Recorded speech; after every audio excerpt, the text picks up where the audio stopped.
El misterio de cómo empezó la vida sigue siendo un rompecabezas. Tantas son las piezas necesarias para aclarar todo el enigma que resolverlo es una tarea complicada. Tarea con la que la humanidad lleva luchando bastante tiempo. Saber cómo empezó la vida es complicado, porque pasa de la sencillez del mundo geoquímico, rocas, agua, gases, a una célula viva, que es de lo más complicado que existe. En ese rompecabezas entran en juego la geología, la astronomía y la química, pero también la historia y la espiritualidad. La dificultad estriba en que cada pieza encaje en su sitio para formar la imagen completa de cómo empezó la vida. Es un problema complicado. Todo lo concerniente al origen es complicado. Es mucho más fácil determinar qué se produjo antes de algo y qué ocurrió después, extrapolando e interpolando datos, que hallar cuál fue el primer paso de algo sobre lo que no hay precedentes. La humanidad ha intentado resolver el enigma aún antes de saber cómo plantearse la búsqueda del origen de la vida. Intentamos resolver el misterio de la vida estudiando y cuantificando nuestro mundo, estudiando cómo evoluciona y se desarrolla la vida, y descubriendo cómo era la Tierra hace miles de millones de años. Con esos conocimientos es posible componer el mapa de nuestro propio origen.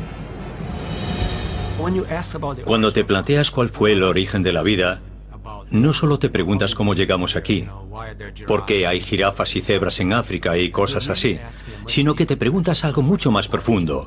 Buscas el principio de todo. Y a lo largo de la historia, todas las culturas que conocemos han buscado respuestas para esa incógnita. Así que preguntarse por el origen de la vida es preguntarse por quiénes somos y cuál es el propósito de nuestra existencia. Tradicionalmente, la religión y la espiritualidad han abordado la pregunta de por qué estamos aquí. La vida es algo mucho más complejo que una simple cuestión científica. La naturaleza de la vida es algo que nos deja abrumados. Nos maravilla. Escribimos poemas, literatura y filosofamos sobre ella. Y nos hace pensar en Dios. Desde luego para mí, como religioso creyente, la vida es algo sobre lo que jamás lo sabremos todo, porque es un misterio. Y el motivo de que sea un enigma es que forma parte del misterio supremo, es decir, que Dios fue quien creó la vida. La ciencia ha logrado muchos éxitos, pero los ha conseguido actuando con ambición modesta, no intentando buscar respuesta para todo. Pero también hay otras preguntas que debemos plantearnos. ¿Por qué es el mundo como es? ¿Por qué es el universo inteligible? ¿Por qué es tan hermoso? Etcétera. Y para esas preguntas, la religión puede ofrecer no respuestas absolutas, pero creo que sí satisfactorias. Para mí la fe religiosa es parte de la búsqueda humana de respuestas. En la actualidad, esa búsqueda de nosotros mismos ha dado fascinantes hipótesis sobre cómo determinados materiales inanimados pueden dar lugar a algo vivo. Ideas básicas sobre qué, cuándo y dónde se formó la vida hace miles de millones de años en el caldo primigenio de una charca. Teniendo agua, la temperatura y presión adecuadas, luz ultravioleta, luz solar, etc., cuentas con lo básico para las reacciones químicas que dan origen a la vida. ¿Podría haberse formado la vida en la oscuridad? ¿A temperatura y presión extremas en el fondo del mar? Hay quien postula que la vida empezó en las fuentes hidrotermales, lejos de toda fuente de luz. ¿Se formó la vida en la superficie de un mineral con carga eléctrica? Algunos de los minerales más interesantes cuando se investiga el origen de la vida son los minerales de arcilla. La arcilla tiene muchas propiedades interesantes, catalizadoras y organizativas, justo lo que se necesita para ir de lo simple a lo complejo. ¿Hallarán un punto común los científicos con teorías opuestas en la búsqueda del origen de la vida? Sí lo lograron en la identificación de los bloques fundamentales de la vida. Sabemos que empezase como empezase, todos los seres vivos están hechos de unos ingredientes fundamentales llamados elementos. Los elementos son básicamente átomos. Son los pilares de todo lo que vemos a nuestro alrededor. configuran las rocas, todo el planeta, por supuesto también el oxígeno que respiramos. Son los pilares fundamentales de la vida. La idea de que todo está hecho de una materia fundamental es antigua. Existía ya incluso en la época del filósofo griego Aristóteles, en el siglo IV a.C. Aristóteles gozó de gran credibilidad entre los científicos occidentales durante y después de la caída del Imperio Romano. Los eruditos griegos estaban considerados como los más doctos en física y en biología, y gozaban de tal respeto que durante mucho tiempo nadie los cuestionó. Los griegos de la época de Aristóteles postulaban que además de los 4 elementos, tierra, fuego, aire y agua, un quinto, la quinta esencia, contenía la esencia pura de la vida. La quinta esencia era eterna, incorruptible y diferente a los otros elementos terrenales. La quinta esencia era la sustancia de los cuerpos celestes, otro elemento físico del universo.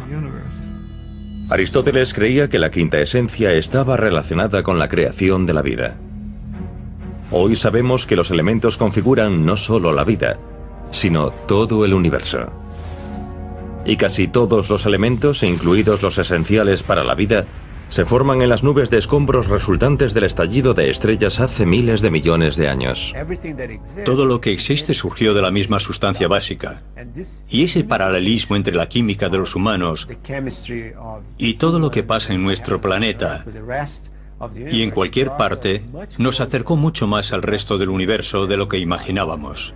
De modo que es una especie de vínculo. Del más o menos centenar de elementos conocidos, la vida solo usa unos cuantos. Respecto a los elementos básicos que constituyen la vida, esta no necesita gran cosa. La base de la vida es CHON, C-H-O-N, o sea, carbono, hidrógeno, oxígeno y nitrógeno. Sí, también algo de azufre y de fósforo y unos cuantos oligoelementos, pero la base son los CHON. Esos elementos son como materias primas llevadas a una fábrica. En este caso, una que fabrica la vida misma.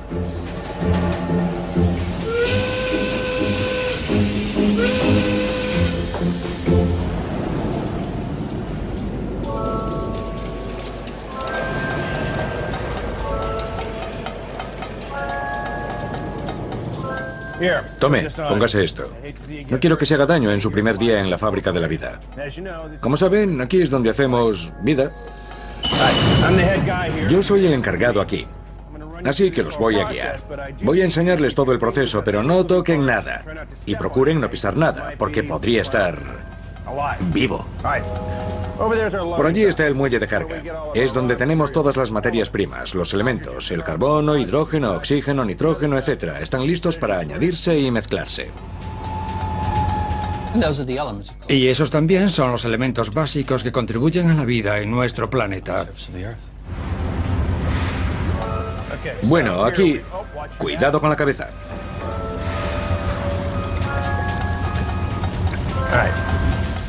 Aquí en la sala de mezcla vertemos todos los elementos en un tanque, donde se ligan entre sí para formar compuestos únicos.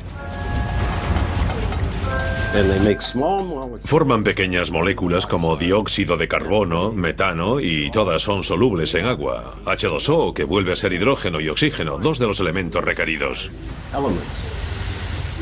El carbono es un ligamento estupendo. Liga prácticamente con todo, incluso con átomos de sí mismo. Y eso lo hace un ingrediente importante para la vida. Y el resultado es que la abundancia de moléculas basadas en el carbono es mucho mayor que la obtenida de moléculas que conocemos basadas en otros elementos. El carbono liga con otros elementos para formar al menos 10 millones de compuestos conocidos llamados orgánicos. Impresionante, ¿no? Bueno, esa manguera suministra un compuesto simple de hidrógeno y oxígeno, es decir, agua. No es un compuesto orgánico, ya que no contiene carbono, pero es vital para lo que hacemos aquí. La rociamos sobre todos los elementos y compuestos. Bien, ¿ven ese indicador? Nos muestra que el agua tiene un punto mínimo de congelación y otro máximo de ebullición. Es decir, que entre esos dos extremos de temperaturas está líquida. Bueno, más o menos. Y eso es estupendo para que los compuestos orgánicos se liguen todavía más rápido y mejor. ¿Lo ven? Chocan y se empujan y crean nuevas moléculas más largas. Y con suficientes de esas moléculas podríamos formar un cúmulo de materia orgánica en la Tierra primitiva, y luego esa materia orgánica podía empezar a sufrir reacciones químicas. Esa reacción es el proceso químico que hace que las materias primas como los elementos y los compuestos se transformen en cosas vivas, se desencadenan mediante la energía. Pero ¿cómo crea la energía la estructura de la vida de algo sin vida? ¿Y cuál es la fuente de esa energía en la Tierra?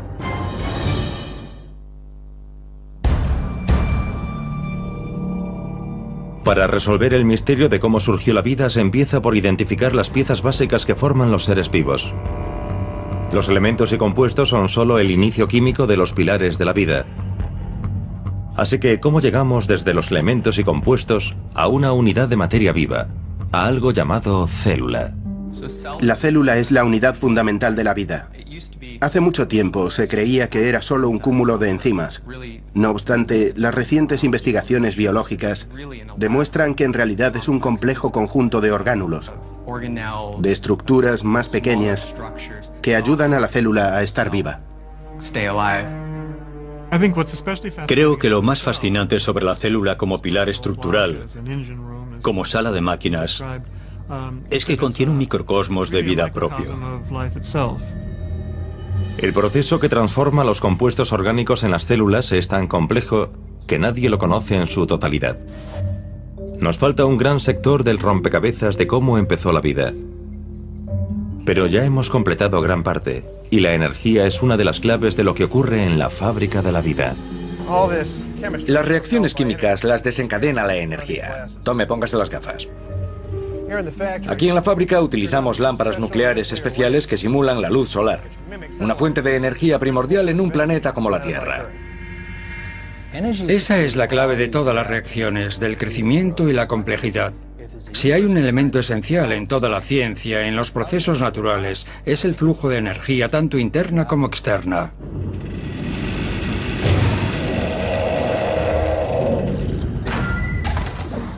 Esta es la sala de procesado. Los compuestos orgánicos están sufriendo cambios muy interesantes.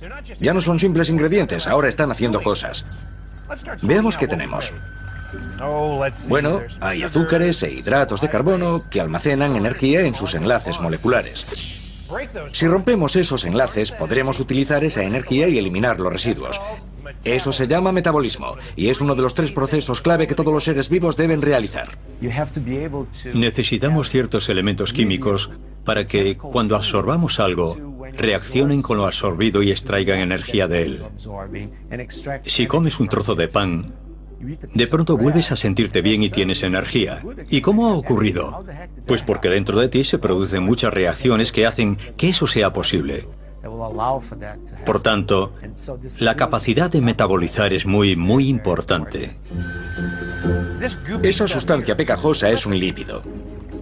Es una molécula parecida a la grasa necesaria para crear membranas como las paredes celulares. Y la delimitación también es otra característica clave de los seres vivos. Una de las características de la vida es que esta es celular. Así que toda la vida que conocemos hoy tiene un compartimento, una membrana que rodea el conjunto de moléculas que configuran todo lo que llamamos vida. Lo único que falta ahora es la capacidad de hacer copias, algo muy importante para la vida. Los materiales para realizar copias son muy complejos, pero este tanque está lleno de componentes llamados aminoácidos que se unen entre sí para formar moléculas encadenadas cada vez más largas llamadas proteínas. Una proteína es una cadena de aminoácidos unidos por enlaces químicos. Su unión es muy firme, así que una proteína es un compuesto muy robusto. Esas proteínas se forman mediante una estructura integrada por azúcares, algo de fosfato y también por adenina, guanina, citosina y timina. Eso da lugar al ADN, el plano para crear y copiar seres vivos. La vida es una secuencia de pasos químicos y cada uno añade un grado de complejidad. El primer paso es hacer las biomoléculas básicas, luego los aminoácidos. Hay que contar con los azúcares, que son los pilares de los hidratos de carbono, y hay que tener moléculas lípidas que ayudan a hacer las membranas celulares y otras separaciones. Hay que hacer todas esas moléculas y luego tienen que organizarse a sí mismas. Ese es el segundo paso. De modo que unimos esas tres cosas: la membrana, los elementos químicos que nos permiten realizar el metabolismo y los elementos genéticos que nos permiten duplicarnos. Y ya tenemos la vida. Y aquí es donde aparece de verdad la vida. Justo ahí, tras esa cortina. Ni siquiera yo puedo ver qué ocurre ahí detrás. Pero, de algún modo, se conjugan el metabolismo, la membrana y los replicadores. Sufren una cierta evolución química y entonces surge... ¡Tachán! Una célula viva. Hay una delgada línea entre lo que está vivo y lo que no. Y ahí está lo que ignoramos sobre la evolución química. La gran incógnita en el estudio del origen de la vida es cómo se convierte exactamente lo inanimado en animado. Un ser vivo se reproduce, interactúa con el medio ambiente, lucha con sus enemigos, etc. Y ese salto de lo inanimado a animado es tal vez el mayor misterio. Los científicos creen que las leyes del universo aplicadas a materias primas como los elementos crearon la vida. ¿Cómo es posible? Hay una pista en un fenómeno común en todo el universo llamado emergencia. Ayuda a explicar cómo es posible que de los escombros espaciales se formen estrellas, sistemas solares y galaxias. Cómo del caos de ingredientes básicos como los elementos y los compuestos surgen estructuras bien organizadas como los planetas y los soles. Y tal vez, incluso la propia vida. La emergencia es la aparición de algo más de lo que se esperaba al unirse elementos aislados. Surge algo mayor que la suma de las partes y se convierte en algo que podemos calificar científicamente como interesante. La emergencia puede encontrarse casi en cualquier parte. En el propio aire, donde masas de pájaros de repente actúan como uno solo, maniobrando en vuelo con precisión coreográfica.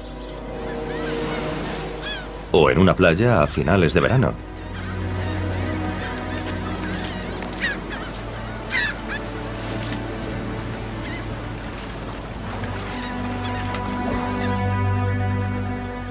Aquí el sol y las mareas se unen para formar picos y valles a intervalos regulares u ondulaciones en la arena, sin necesidad de mediciones. Cada grano de arena en un lugar así responde a la fuerza de la gravedad y al contacto del agua en movimiento. Se trata de una emergencia, y según la teoría de la emergencia, según se da aquí con granos de arena, también ocurre con las moléculas. Y pudo ser así el proceso que llevó al origen de la vida. Para mí, el mejor ejemplo de emergencia es la consciencia. El cerebro funciona gracias a sus 100.000 millones de neuronas. Pero si examinamos una neurona sola, no vamos a entender la inteligencia ni la consciencia. Y cuando te hacen un escáner cerebral, se ven cúmulos de neuronas actuando juntas. Y de esa especie de baile de neuronas surge la consciencia. Eso es un ejemplo de emergencia. La emergencia no es un fenómeno mágico ni algo premeditado, sino el resultado de las leyes de la naturaleza y el flujo de energía. La vida puede ser el ejemplo más complejo de emergencia del universo. Un fenómeno que requirió la mezcla precisa de fuerzas a lo largo de eones, para que la materia inanimada se transformase en algo vivo poco a poco. Esa emergencia de la complejidad es una parte esencial de nuestro universo. De átomos de hidrógeno surgen estrellas. De estrellas surgen todos los elementos de la tabla periódica. Esas estrellas, al estallar, forman planetas. Y de ellos, de nuevo, gracias a la energía, quizás sea inevitable la vida. Si es inevitable o no, o natural que la vida surja de ese flujo de energía, no está del todo claro. Pero la teoría sí parece ganar puntos al estudiar galaxias, estrellas, planetas y formas de vida. De modo que tal vez haya un umbral en el que se adquiera un grado de complejidad tal que sea inevitable que surja la vida. Y en la fábrica de la vida hemos llegado a la última etapa de la línea de producción. ¿Material autoduplicador? Sí. ¿Energía metabolizadora? Sí. ¿Membrana semipermeable? Sí. Ya está. La célula está viva. Lista para salir al mundo. Pero ¿qué mundo se encontraría la primera forma de vida? Esa pequeña forma de vida, sea lo que sea, necesita sobrevivir. El siguiente reto para la vida en la Tierra es cómo mantenerse viva en el joven planeta. Los científicos calculan que la vida empezó hace unos 3.800 millones de años, justo después de un período conocido como última fase de bombardeo, cuando los asteroides y meteoritos chocaban contra la Tierra de forma regular, y la superficie del planeta estaba prácticamente fundida. No había oxígeno en la atmósfera. Hay pocos datos sobre la Tierra. No existen rocas de hace 4.000 millones de años. No hay casi nada de su origen. Las rocas que sí se conservan, unas de las más antiguas del planeta, contienen rastro de vida, lo que indica que la vida empezó casi en el momento geológico en que la Tierra pudo albergarla. Para nosotros, esa Tierra primitiva sería un lugar oscuro, tóxico y horrible. Pero al parecer, no para los organismos unicelulares que surgieron en ella. En ciertos aspectos, la Tierra primitiva es muy similar a este lugar, en lo alto de las montañas al este de Yosemite, en el desierto alto de California. Este es el lago Mono de California, un entorno extremo. Es extremo por la elevada salinidad del agua, 2,5 veces más que la del mar. Pero es un tipo de sal distinto. Es carbonato sódico en vez de cloruro sódico, y eso hace que estas aguas sean muy alcalinas, muy cáusticas, como la lejía. Es tóxica para muchas formas de vida. No la podríamos beber. Si lo hiciésemos, moriríamos. Estas aguas son ricas en arsénico y en boro. Y aún así, no solo existe vida en ellas, sino que prospera. El extraño y tóxico entorno del lago Mono ahuyenta a la mayoría de los seres vivos. No hay peces ni ranas. Pero a unas criaturas muy especializadas que prosperan en condiciones extremas, denominadas extremófilos, les encanta esto. La mosca alcalina, la Artemia mónica y, sobre todo, ciertos microorganismos están adaptados para vivir en este lago volcánico. Si echamos un vistazo alrededor, vemos subir burbujas a la superficie. Son de metano, etano, propano y butano. Son mezclas explosivas. Los microbios sobreviven donde pueden prosperar. Y aquí, por ejemplo, hay bacterias fotosintéticas púrpuras que crecen a unos 50 grados centígrados. Esto está muy caliente al tacto. Allí hay bacterias fotosintéticas verdes. En las charcas hirvientes del lago Mono hay pistas sobre cómo pudo prosperar la vida en un planeta joven pobre en nutrientes. Estos microorganismos están adaptados a extremos de temperatura, salinidad y pH. Y eso tiene consecuencias no solo en cómo se desarrolla la vida, sino en cómo puede sobrevivir. Aunque la vida logra adaptarse a las condiciones extremas de la Tierra primitiva a lo largo de millones de años, innumerables generaciones de organismos unicelulares cambian su entorno y lo hacen más similar a cómo es hoy. ¿Cómo lograron tal cosa unos organismos diminutos sin inteligencia ni cerebro? ¿Y por qué motivo lo hicieron? Para la mayoría de los seres vivos actuales, el entorno de la Tierra primitiva, duro y sin oxígeno, habría sido literalmente letal. Para que cualquier forma de vida más compleja que los organismos unicelulares sobreviva, el entorno tendrá que cambiar. ¿Pero cómo? Aunque parezca increíble, esos organismos unicelulares van a cambiar el mundo. Pero les llevará bastante tiempo. No creo que fuese fácil prosperar en la Tierra primitiva. Las condiciones no eran idóneas, o no las idóneas habituales. Pero desde luego sí abundaban los compuestos químicos. Y eso proporcionaría energía, para que creciesen muchos organismos. La vida primitiva terrestre sobrevive en una forma muy simple. Organismos unicelulares sin cerebro, manos ni ojos. Aunque pudiésemos ver cómo era esa vida primitiva, quizás ni la reconoceríamos. Hace 3.500 millones de años, solo veríamos formas de vida unicelulares. Y tal vez se parecerían a las formaciones minerales de entonces.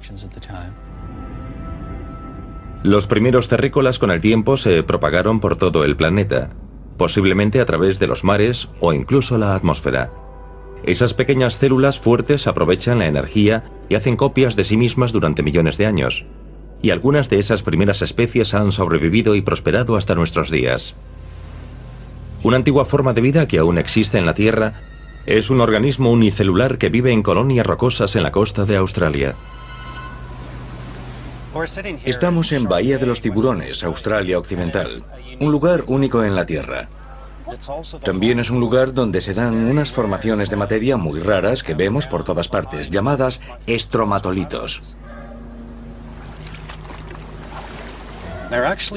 Están formados por organismos microscópicos. Una capa muy fina cubre la superficie de la roca. Y año tras año, lentamente, depositan una lámina muy fina de roca. Y han ido creciendo a lo largo de milenios hasta formar estas estructuras que vemos alrededor. Los estromatolitos más antiguos del planeta se hallan también en Australia Occidental. Tienen 3.500 millones de años de antigüedad. Estos estromatolitos se conservan en rocas que son ejemplo de un mundo totalmente diferente. No había oxígeno entonces, el sol calentaba mucho menos y el planeta giraba más rápido, de modo que el día era más corto. Sin oxígeno ni mucha luz solar en la Tierra primitiva, la vida tuvo que sobrevivir con lo que había disponible. Estos primitivos estromatolitos aprovecharon la energía química. No necesitaban luz solar, pero extrajeron nutrientes de los productos químicos y los transformaron en carbono y en un producto residual para hacer paredes celulares. ¿De dónde procedía esa energía química? ¿Cuál fue la fuente de nutrientes para el metabolismo unicelular en la Tierra primitiva? La respuesta puede estar en algunos de los lugares menos acogedores para los humanos. Si los exploramos, podemos hallar pistas de cómo empezó la vida. Bienvenidos a la Cueva de la Araña, un agujero de 45 centímetros de ancho y de enorme longitud, situado en el desierto, al oeste de las cavernas Carlsbad de Nuevo México. Pero lo de bienvenido no es lo primero que se piensa en este lugar húmedo y oscuro. Hemos tenido que arrastrarnos por lugares muy estrechos y hemos venido aquí para ver la interesante actividad metabólica de unos microbios que crecen en este ambiente. Aquí no hay energía solar, está completamente a oscuras. Los organismos se han adaptado y realizan diversas reacciones químicas muy antiguas. Quizás evolucionasen antes de la fotosíntesis y antes de haber una atmósfera oxigenada en la Tierra. Así que hemos venido a ver los microbios comedores de roca. Decimos que comen roca porque la propia roca tiene energía y recurren a varios mecanismos. O bien extraen energía directamente de la roca o disuelven la roca y van tras esas fuentes de energía. Y al hacerlo alteran la estructura química de la superficie de la roca. Esos microbios, cianobacterias, son demasiado pequeños para verse, pero el residuo que dejan tras ellos es un claro indicador de su actividad. Lo que estamos viendo son excrementos microbianos. Esas bacterias proporcionan un interesante ejemplo de la adaptabilidad de los seres vivos. Pero, ¿y si además de destacar por su adaptabilidad, esas cianobacterias son como los primeros seres vivos del planeta? Sabemos que cuando la vida evolucionó en la Tierra primitiva, no pudo utilizar la fotosíntesis y no había oxígeno en el aire. Así que los organismos que vivían entonces tuvieron que recurrir a otro medio para respirar, para transformar la energía, para fijar esa energía y biomasa y crecer y dividirse. Así que transformaron los metales. Aquí vemos indicios de esas reacciones de hace miles de millones de años. Uno de los recursos que tienen a disposición es el hierro, tal como ocurría en la Tierra primitiva. Los organismos unicelulares como los de la Cueva de la Araña son la norma, no la excepción en la extraña y joven Tierra. Pese a los recursos de la vida para encontrar energía, las rocas y la luz solar débil solo ofrecen bastante energía para mantener criaturas unicelulares. Para entenderlo mejor desde nuestra perspectiva animal, debemos recordar que durante casi el 80% de los 3.500 millones de años de existencia de la vida en la Tierra, solo hubo organismos unicelulares. Parece un tanto extraño. Pero la vida microbiana, esos microbios, ese limo de las charcas, fueron la forma de vida predominante en el planeta durante el 85% de la historia de la vida. Esos organismos unicelulares, como la ameba, por ejemplo, son pequeñas fábricas asombrosas capaces de comer, de mantener a raya a los enemigos invasores y de reproducirse.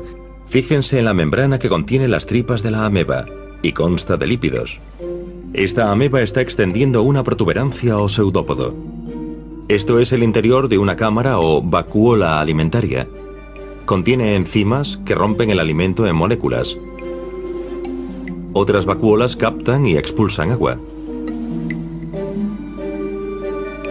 Este pequeño motor es la mitocondria. Produce energía química del alimento capturado por la ameba. También controla el crecimiento de la célula y su ciclo vital. El núcleo contiene material genético, por ejemplo, ADN. Podemos ver cómo se desenrosca, y toda la ameba se divide para crear dos nuevas células. Este es el modo en que las formas de vida simples se reproducen. Se dividen en dos copias idénticas del organismo original usando la química del ADN. La vida microbiana ha predominado en la Tierra durante más de 3.600 millones de años. Ha sido la forma más abundante de vida en la Tierra durante toda su historia. La humanidad no habría podido ver este vasto mundo invisible de no ser por Anton van Leeuwenhoek. Nacido en 1632, van Leeuwenhoek combina su interés por la ciencia con su pericia como artesano cristalero para crear un microscopio cada vez más potente, que aumenta los objetos más de 200 veces. Como fue el primero que logró pulir lentes con tanta capacidad de aumento, pudo descubrir el mundo de los microorganismos. El microscopio de van Leeuwenhoek es un aparato sencillo que tiene una única lente colocada dentro de un orificio practicado en una lámina de latón. En realidad era una potente lupa. En la parte posterior de la hoja de latón había una punta afilada que se alineaba con la lente y que podía ajustarse con tornillos para enfocarla. Van Leeuwenhoek tenía que sujetar el microscopio cerca del ojo y con luz directa para poder ver algo. Pero la molestia valía la pena. Fue van Leeuwenhoek el primero que documentó el hallazgo de un organismo unicelular, de bacterias. Ser el primero en ver aquello tuvo que ser algo increíble. Tu universo cambia en cuanto ves algo así. Uno de los mayores logros de la ciencia moderna es el descubrimiento de métodos e instrumentos que nos llevan más allá de los 5 sentidos. Esto es un instrumento, el telescopio extraordinario, que nos permite ver a distancia los grandes objetos. Y en la dirección opuesta está el microscopio. Y hay cosas más pequeñas de lo que se ve a simple vista. Hay todo un universo de organismos diminutos que la vista humana no puede captar.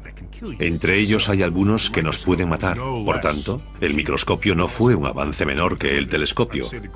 Ambos fueron la mejor prolongación de los sentidos que se pudieran lograr.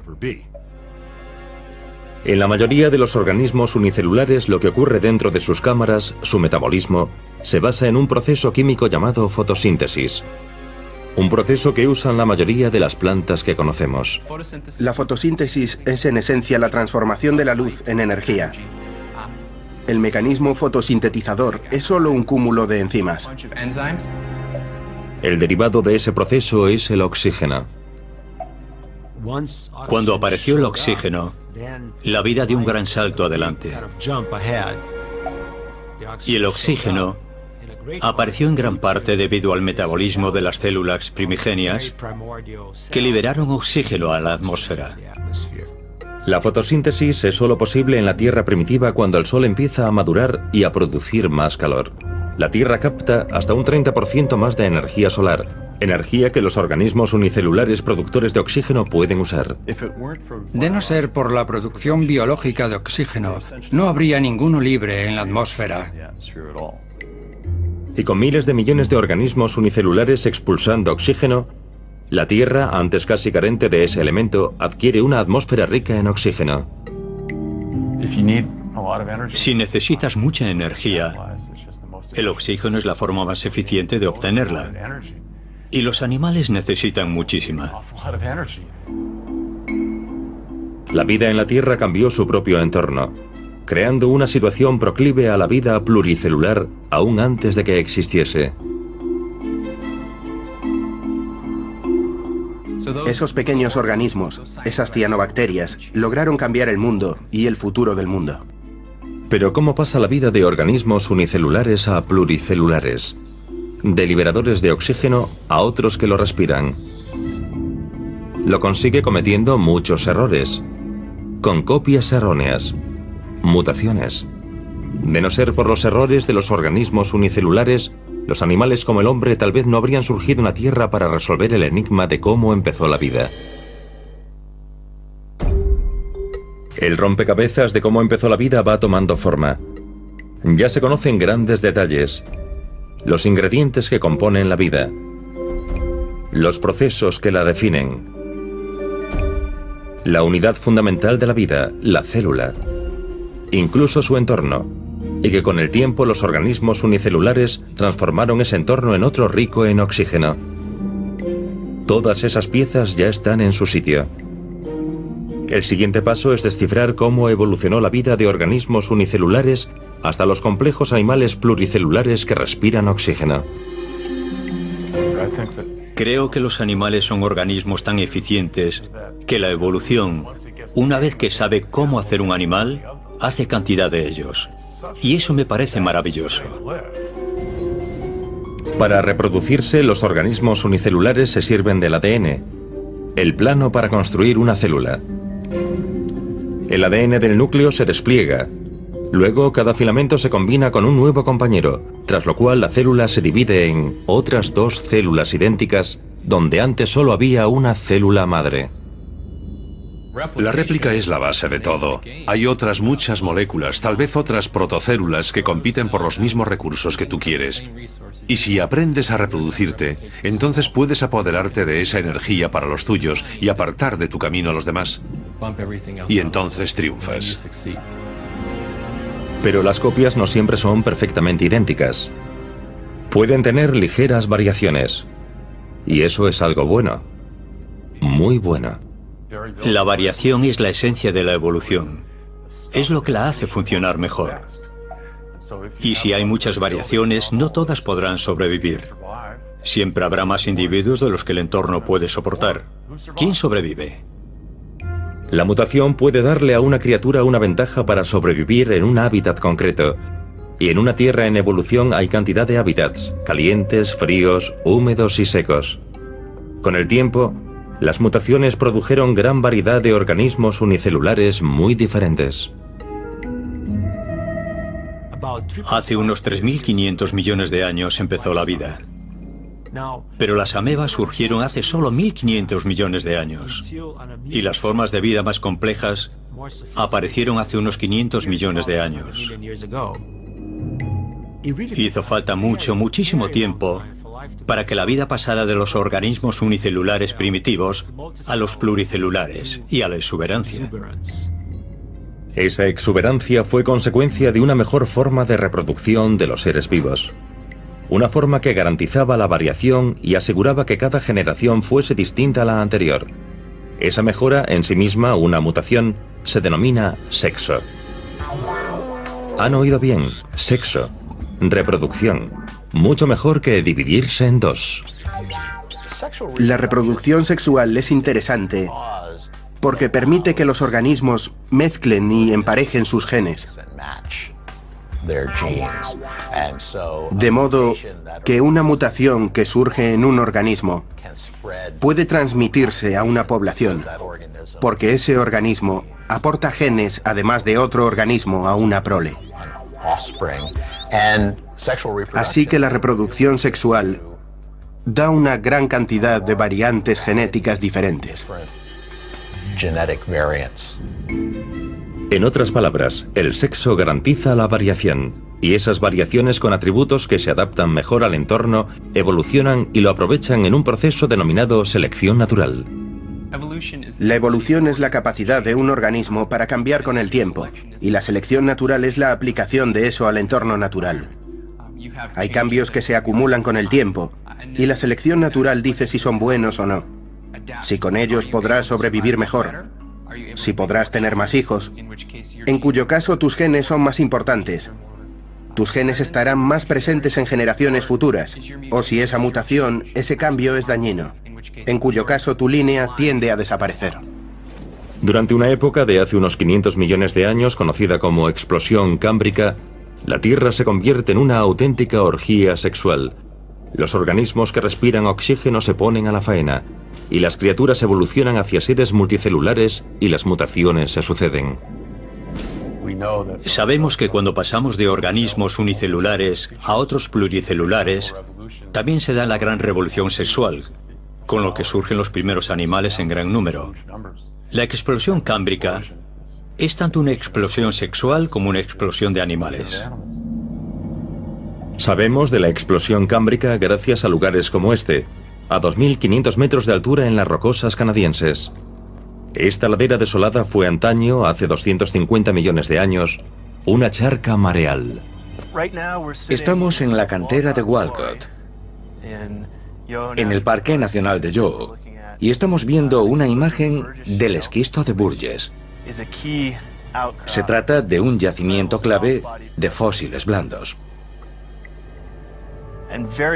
Es muy especial e importante, porque da fe de la explosión cámbrica, del surgimiento de la vida animal en la Tierra y de todos los grupos que surgieron durante esa explosión. Los organismos blandos, como las medusas, es raro que se conserven. Solo ocurre en circunstancias muy especiales. Y eso es lo que pasó aquí, en el esquisto de Burgess. Esa época increíble en la que todos los grandes grupos de animales que conocemos acababan de surgir en la explosión cámbrica. Uno de los organismos más extraños del esquisto de Burgess se denominó Peitoia. Se trata de una pequeña estructura circular que parece una especie de medusa. Luego se halló un fósil entero de Anomalocaris y se descubrió que la Peitoia era en realidad la parte de la boca del Anomalocaris. Se han encontrado especímenes extraordinarios de Anomalocaris de 1 metro o metro y medio. Así que esos eran los grandes depredadores del Cámbrico medio. Las criaturas de aspecto monstruoso que habitaban el esquisto de Burgess son muy distintas a la vida unicelular que dominó la Tierra durante los anteriores 3.000 millones de años. Los organismos mayores y más complejos, las aves y las abejas, están aquí gracias a la práctica del sexo. Somos el legado de la reproducción sexual y de la selección natural. Cuando se une todo el proceso, la selección natural lo dirige bien claramente. Pero no necesita lo que algunos llaman hoy un diseñador. La naturaleza misma contiene un proceso de diseño, por así decirlo. Conserva para el futuro los organismos mejor adaptados. Esta explicación de cómo empezó la vida parece opuesta al relato bíblico del Génesis sobre el paraíso terrenal. Pero para muchos líderes religiosos no hay conflicto entre ambos. El capítulo 1 del Génesis se escribió como ejemplo, no como relato, con pelos y señales de los 6 días de trabajo de Dios, sino para decirnos que nada existe salvo por voluntad de Dios. Menciona 8 veces que Dios dijo, hágase. Ese es su verdadero significado, no es un sustituto de la ciencia, sino un complemento para ella. Profundiza la interpretación que la ciencia puede proporcionarnos.